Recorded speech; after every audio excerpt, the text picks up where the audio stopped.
Scene dimulai di negara Moldova, tempat berlangsungnya perang saudara dan pemberontakan. Seorang sersan bernama Davis meminta penjemputan karena terpisah dari pasukannya. Dengan memakai kacamata hiperspektral, Davis melihat sebuah bayangan cahaya. Davis berpikir kalau kacamatanya mengalami gangguan. Setelah memakainya kembali, tiba-tiba bayangan itu mendekat yang mengakibatkan Davis tewas. Namanya Glenn, seorang ilmuwan untuk Badan Riset Pertahanan Amerika atau lebih dikenal dengan DARPA. Glenn akhirnya menemukan bahan untuk melengkapi eksperimennya. Benda kecil yang hanya dibuat pada tahun 90-an. Dengan benda itu, akhirnya alatnya bekerja. Fungsinya untuk menghancurkan benda padat dan rencananya alat itu digunakan untuk senjata pertahanan. Para petinggi Glenn menginginkan agar alat itu diuji coba dengan manusia. Tetapi Glenn menolak karena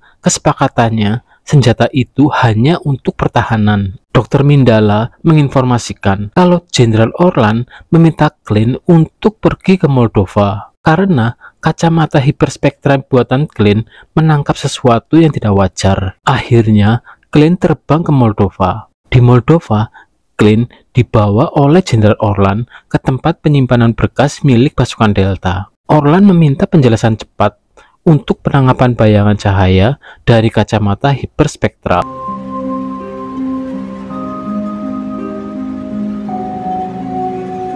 Setelah melihat keanehan rekaman dari pasukan Delta, Glenn meminta informasi lebih karena informasi itu terlalu sedikit untuk menyimpulkan apa yang ditangkap oleh kacamata hiperspektral buatannya. Orlan memperkenalkan Glenn dengan anggota CIA yang bernama Madsen. Sebelum berjalan lebih jauh, Glenn diwajibkan untuk menandatangani perjanjian Sign yang isinya jika membocorkan rahasia, Glenn akan dipenjara. Kemudian Glenn dibawa ke ruangan tempat berkas Davis disimpan.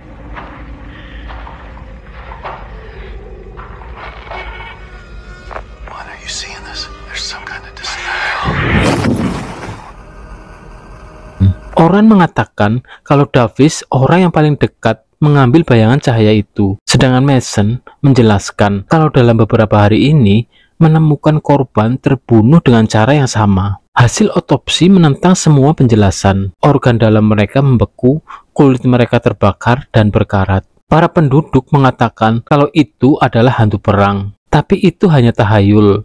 Begitulah perang, memiliki kengerian yang tak wajar. Orlan berharap Glenn mempunyai teori alternatif persoalan ini. Glenn meminta salinan video itu untuk dibawa ke pusat, tetapi Madsen menolaknya. Untuk saat ini, Glenn belum bisa mengambil kesimpulan benda apakah itu. Dari rekaman Delta dan Sersan Davis belum cukup untuk mengambil kesimpulan. Agensi berpikir itu adalah semacam teknologi pemberontak yang memakai pakaian kamuflase.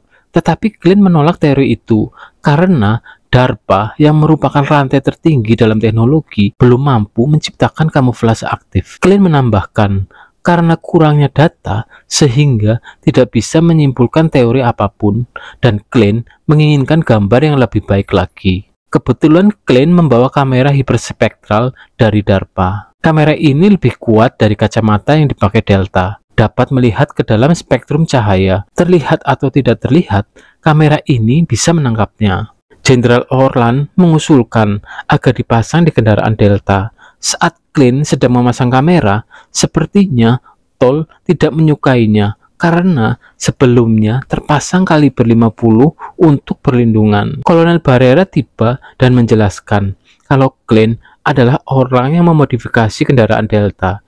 Dia juga yang merancang rompi anti pelurunya. Sedangkan Mayor Allison mengira Glenn adalah turis karena tidak membawa senjata. Sebelum berangkat, Barrera menjelaskan misinya, yaitu mengevakuasi tim Utah yang ada di lantai 5, gedung apartemen yang dikepung oleh para pemberontak. Misinya menjemput mereka dengan cepat dan keluar. Sedangkan Madsen menambahkan kalau kita berhadapan dengan musuh yang mempunyai teknologi kamuflase aktif. Jika mereka memakai pakaian berteknologi, kita harus membawanya jika mungkin. Dan mereka pun berangkat.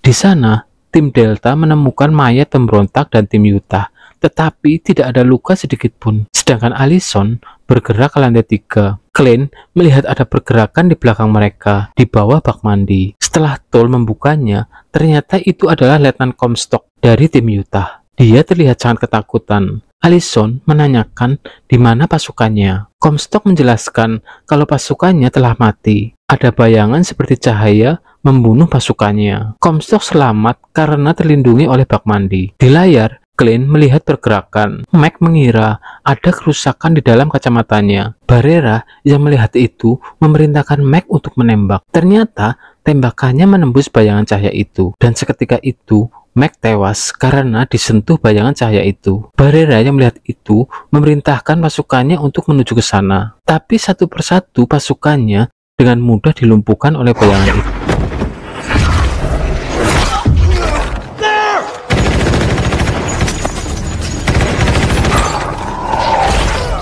Clint yang mengetahui itu memberi saran agar pasukan Delta ditarik mundur. Karena bayangan itu terlalu cepat, pasukan Delta banyak yang tewas.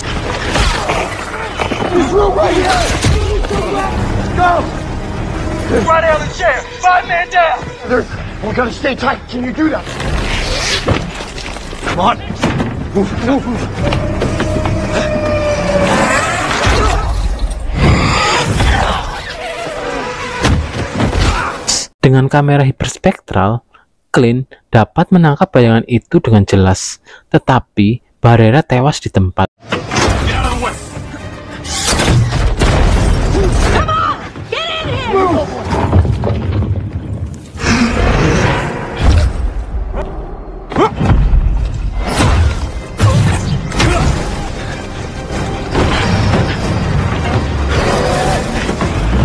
Saat meninggalkan lokasi, tim Delta dikejutkan dengan rantu darah.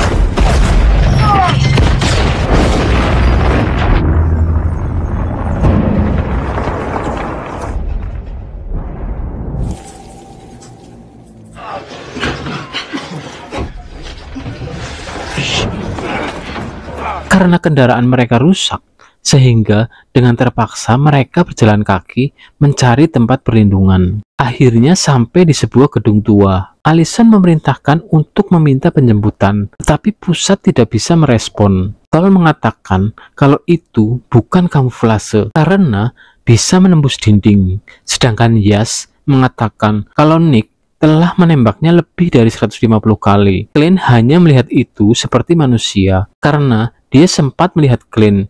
Selain itu, tidak ada keterangan lagi. Clint menyarankan agar membawa kamera hiperspektral ke tempat lebih tinggi agar bisa melihat bayangan cahaya itu. Benar saja, bayangan cahaya ada di mana-mana. Mereka terhalang oleh benda hitam. Ternyata itu serbuk besi.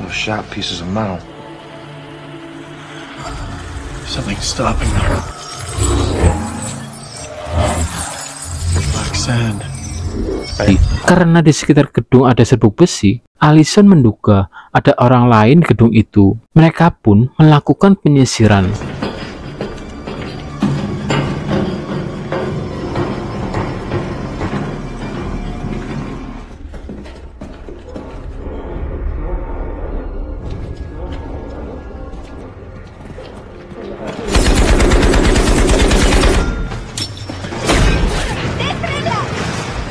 Benar saja, di atas mereka menemukan dua anak kecil, Brandon dan Aya, dan ternyata hanya ada mereka di gedung itu. Untuk sementara, pusat belum merespon panggilan tim Delta. Diketahui, gedung ini memiliki menara transmisi yang besar dan juga signal yang kuat. Jika menggunakan itu, semua orang dari jarak 20 mil akan mendengarnya. Begitu juga dengan para pemberontak. Allison memerintahkan untuk menggunakan transmisi itu karena yang dikhawatirkan bukan para pemberontak, tapi bayangan cahaya itu. Di situ, Aya menjelaskan bahwa yang membuat penghalang di sekitar gedung adalah ayahnya. Clint dan Madsen diajak menemui ayahnya. Ternyata dia sudah mati.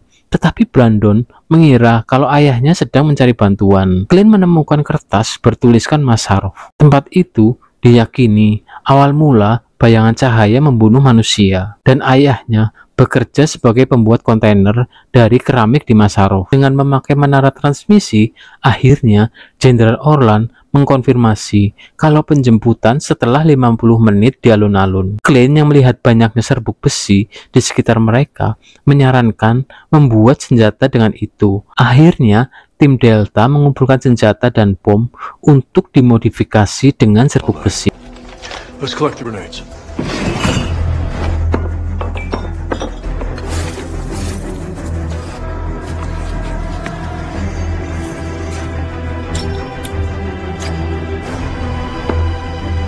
Sedangkan Klein akan merubah kamera hiperspektral menjadi kamera sorot agar bayangan cahaya itu bisa dilihat dengan mata. Klein juga meminta tim penjemput menggunakan kamera sorot dan Klein akan memandu merakitnya. Akhirnya, kamera sorot bekerja. Di sisi lain, Tol melihat pergerakan di seberang. Setelah kamera sorot ditembakkan, terlihat bayangan cahaya bergerak dan berusaha menyeberang. Allison memerintahkan untuk berangkat menuju titik penjemputan.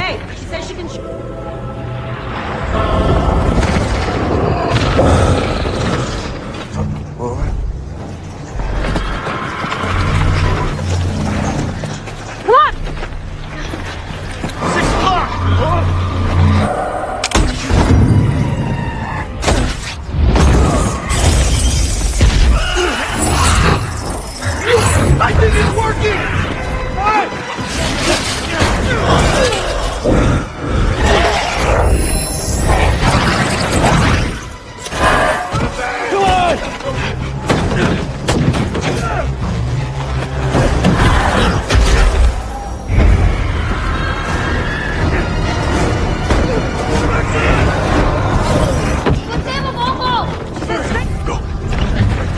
Di alun-alun, mereka bersembunyi di dalam bis karena kamera hiperspektra milik Glenn rusak dan mereka tidak bisa melihat bayangan cahaya itu lagi. Akhirnya tank yang dilengkapi lampu sorot datang. Bayangan cahaya yang menjadi targetnya dibombardir. Go, go, go! Go, go!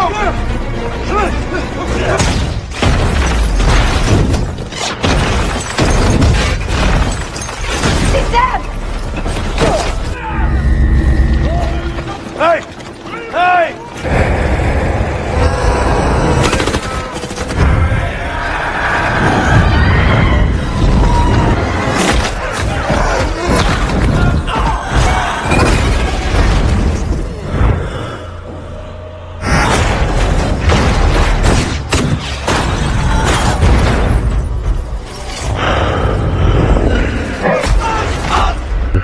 Brandon yang lolos dalam pengawasan ternyata sedang mencari kalungnya yang jatuh. Saat ayah menjemputnya, tiba-tiba bayangan cahaya itu menyerang Brandon. Akhirnya Brandon pun tewas. Saat itu juga tim penjemput datang dengan helikopter. Karena angin yang dihasilkan helikopter, bayangan cahaya itu tak bisa mendekat. Sebelum pergi, Glenn menghancurkan serbuk besi yang dibawanya.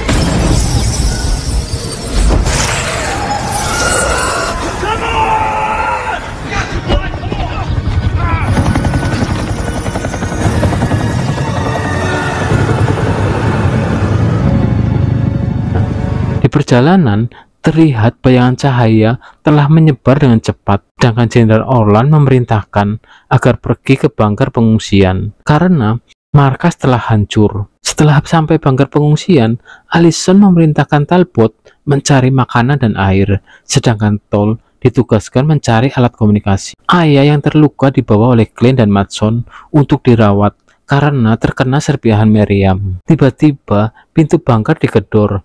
Itu adalah Jenderal Orlan dengan sisa pasukannya.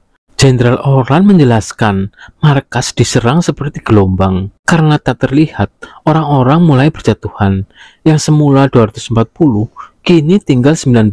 Perbekalan juga hanya bisa dibawa sebisanya. Membawa 5 pesawat dengan sedikit bahan bakar. Dan Jenderal Orlan tidak punya rencana datang hanya untuk berkumpul. Di saat mereka sedang berdebat tentang rencana kemudian, Glenn menyadari apa itu bayangan cahaya. Ini penjelasannya. Kita berpikir melihat sesuatu namun tak nyata, tapi bisa membunuh. Berarti itu nyata, bukan bayangan, bukan cahaya. bisa menembus tembok dan terlihat oleh cahaya. Dia membunuh hanya dengan menyentuh bak mandi, tempat berlindung Letnan Comstock, dan tank M1 Abraham milik Angkatan Darat. Semua mengandung bahan keramik. Bayangan cahaya tak bisa menembusnya, yang artinya mereka tidak alami, dan seseorang membuatnya. Buatan manusia, benda cair, gas, padat, lava berubah jadi batu, logam dapat mencair, itu perubahan alami. Tapi bayangan cahaya itu atau spektral, perubahan bukan alami, buatan manusia. Kondensat memiliki sifat yang tidak biasa, bisa diperlambat oleh serbuk besi, tak bisa menembus keramik, tapi bisa menembus dinding, sangat dingin dan langsung membunuh saat tersentuh. Untuk membuat kondensat membutuhkan banyak tenaga. Masarov, di situ tempat pembangkit listrik, di situ mereka diciptakan. Spektral adalah senjata. Klein mengatakan tidak tahu bagaimana mereka membuatnya. Yang pasti seseorang membuatnya. Jika seseorang membuatnya, itu tidak bisa lepas dari hukum dunia, yaitu dapat dimusnahkan. Karena Klein telah mengetahui apa itu bayangan cahaya atau spektral, dia akan membuat senjata, yaitu plasmic discard, senjata untuk mengobrak-abrik kondensat. Kalau tidak dicegah, spektral akan memakan energi di jalan-jalan dan tidak tahu sampai sejauh mana mereka pergi. Akhirnya, mereka mengumpulkan barang-barang yang bisa digunakan.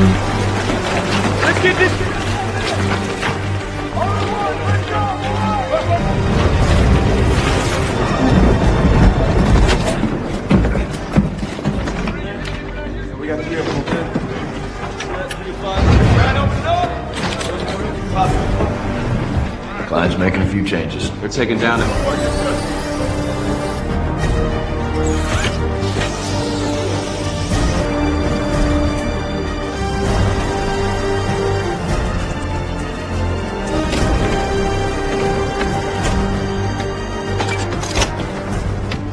Should break down condensate.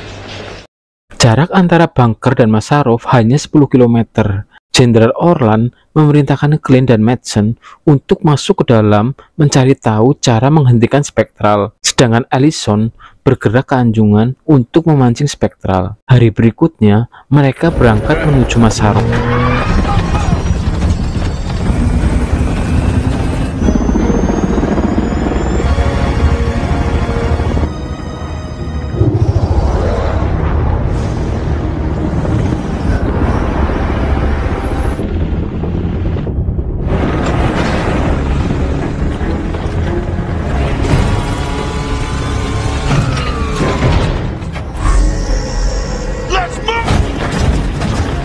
Allison bertugas untuk mencoba senjata baru mereka, dibantu Lotus dengan kamera hiperspektralnya. Saat spektral menyerang, Allison berhasil melumpuhkannya dan mengkonfirmasi untuk penyerangan menyeluruh.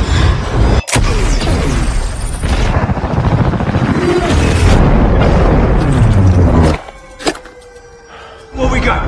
Come on! This is Spearhead 1. Molly. Spearhead 3. Rusher. Go, go! Retreat! What retreat?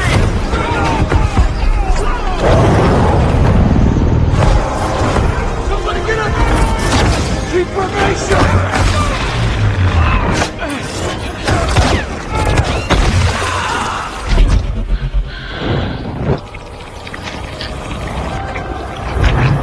Eyes on target. One of them is reforming.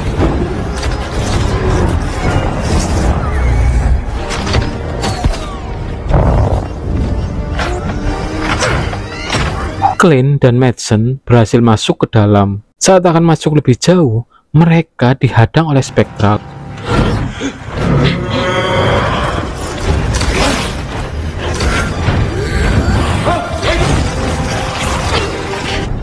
Clyde! What's the central? Can you hear me? Sessions. Klein dan Madsen yang berada di laboratorium melihat kebenaran itu kalau spektral adalah buatan manusia. Dengan alat X-ray, mereka memindai manusia pada tingkat molekuler dan mencetak mereka keluar dari kondensat. Ternyata tempat itu jalur perakitan seperti proses industri. Setelah masuk lebih dalam, di situ banyak spektral yang dikurung dan terlihat petinggi laboratorium tergeletak yang menjelaskan kalau mereka tidak sengaja membuka kotak Pandora. Di situ, Clint dan Madsen melihat cara untuk menghentikan Spectral. Clint bertugas mencopot sambungan kabel, sedangkan Madsen menjaga. Siapa tahu ada Spectral yang berkeliaran. Benar saja, saat ada getaran, Spectral berhasil keluar. Dengan cekatan, Madsen menghancurkannya. Setelah semua sambungan terlepas dan pusat panel ditarik, secara perlahan, Spectral berhenti dan kemudian menghilang. Oh, nothing's happening!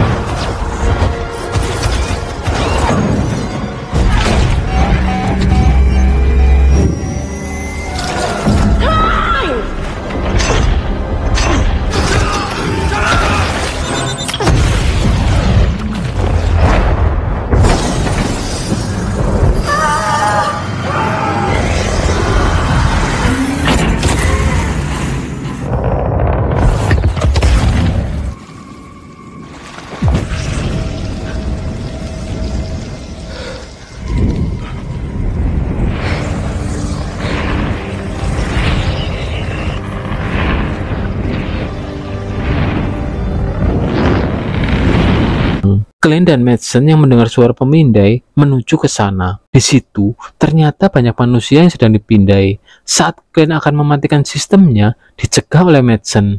Karena selama ini, atasan Madsen menginginkan apa yang ada di dalam Mazarov. Tapi Clint menilai proyek ini sangat berbahaya. Akhirnya semua dimatikan.